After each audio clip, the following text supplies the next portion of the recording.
Let's just take a quick walkthrough of the template that's provided by the district for you to work with to narrow down your scope and sequence. Now, this is where you're documenting what you've done. It doesn't list out every step that is part of the course that you should be going through, but it does give you a place to actually document this work and a common document for you to actually work from as you're teaching your course, whether it's the third grade teachers teaching social studies or high school and you teaching your individual course, whichever. It works for all the courses. And so let's just take a look real fast. The first thing that you'll do is the PLC leader will make a copy of the document by clicking on the link.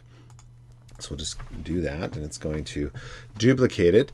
And then you're going to want to change the title so that it incorporates your grade and subject level. So for example, third grade social studies, you're going to want to add the grade there, so third grade, and then the subject there, social studies. And then over here, these are some of the steps that you will take, that you will walk through as a team, which is determining the actual amount of time that you have to teach. And so the minutes available per day, depending on whether you're a lower elementary, upper elementary, high school, whatever, you're going to have different amounts of time to actually teach your subject. And so that might be 35 minutes, 45 minutes, whatever. And then what are the total days available? And in one of the lessons, I will teach you how you can actually determine what the time available is left, and then kind of round that down so that you have some days to work with. That becomes really the box in which you're trying to fit your course standards within. You see that this first sheet is a template, and then the second sheet is just an example that I put together with science, since that's what I normally teach. But one of the things I want to point out, though, is that you see that it starts here at Unit 6, because you're not meant to start at Unit 1. That's something that you can add in later, but this is meant to be a document that you use right away in your actual courses. And so you would start where you actually are. And so if you're on Unit 4, start on Unit 4. If you're on Unit 6, start on Unit 6. But here are the parts, and you would just copy rows. Let's see if we can get that to click. There we go. And you can copy, and then you can paste that in as you would normally paste things. Insert above, it's paste. So just like that. Anyways, and so here you can see it's got the unit number, and then right here it's got the lesson number that goes down there, and then all the way down to the activity number. And let's go ahead and zoom in a little bit. There you go. And the reason why is that gives a very sequential, purposeful flow to your lessons. And the reason why that's important is for you as the teacher, you need to know where you're at. I'm in Unit 4. I'm in Lesson 2.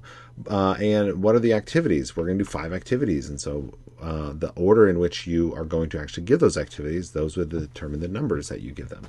But more than you and us, the students need this. And really more in the upper grades. In the lower grades and seesaw and whatnot, you're guiding them every moment of the day. And so they're not really focusing on what unit, their lesson they're on. They're just focusing on what task that you're doing. But definitely as you get up higher, students will not always be there during your live sessions. Students need to be able to come in and out of your course and to be able to quickly identify where they're supposed to be. And so using a numbering system all the way down to the activity level is not only good, it's helpful, and it's part of the district template that was provided in September.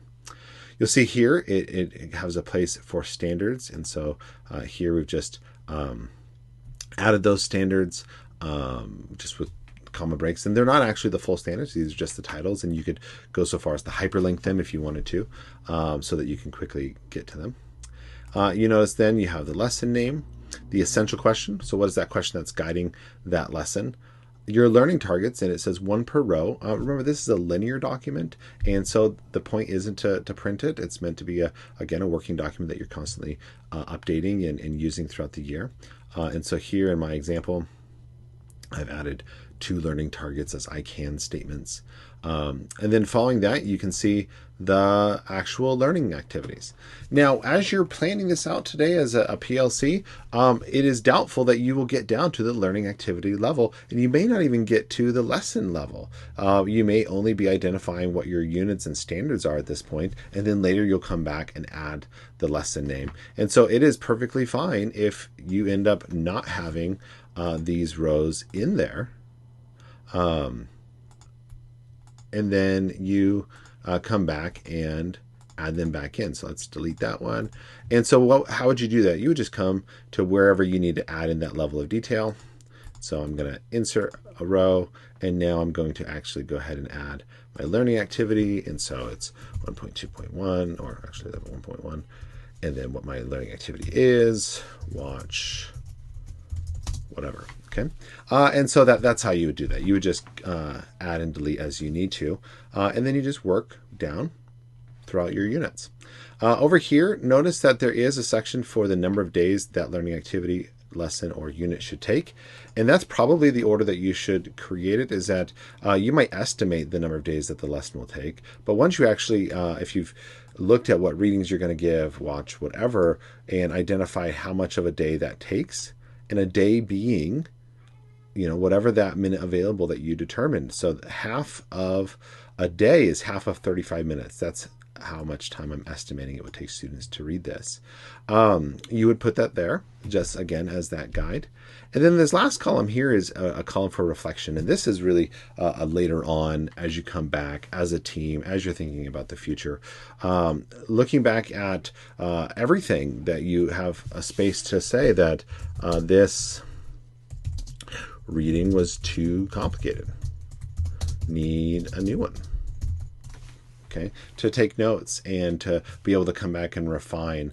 That journaling or that reflection process in our teaching is probably one of the most important, because I think we all think, I'm going to remember this next year, that I'm going to change this or add that, and then next year comes and you totally forget. And so actually coming back on a regular basis, and since this is a community document where you have multiple teachers teaching the same subject, maybe even going so far as to tagging it. This is me, so I'm going to tag it that this is my note, and that allows us to learn from each other's practice. So these are the main parts of this document, pretty self-explanatory. The last thing that you really need to do, though, is you need to link this to the curriculum map. And so you would come up here and you would grab your link, copy link, and then you'd go over to the actual curriculum map, and that's linked in the lesson as well. Find wherever you're at, and maybe you need to add some things in here because you don't have it yet. Wherever, again, you're going to start wherever you're starting. So let's say I'll do math, and all you have to do is you click under the title, insert, if you're the first one, a row above, and whatever grade level and subject, just type in CDL, Comprehensive Distance Learning, and create a link. And so I'm going to click there, and I'm going to paste the link and apply. So now from this curriculum map, anybody can very easily get to our distance learning or online scope and sequence. So that's how you do it, and hopefully it's self-explanatory. Cheers.